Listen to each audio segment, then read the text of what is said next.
إليزابيث إبراهات. ولدت في جنيف بسويسرا عام 1877.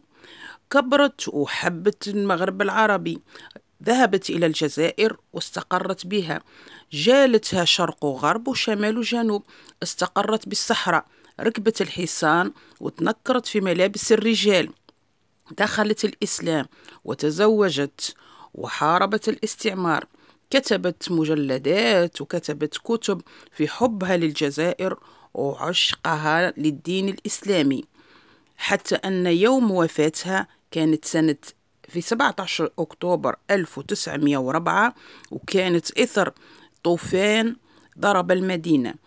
ماتت تحت أنقاض بيتها، وجدوا بجنبها محفظة يدوية صغيرة مكتوب على أول كتاب فيه: في حضن الإسلام الدافي، إنها إليزابيث إبراهات.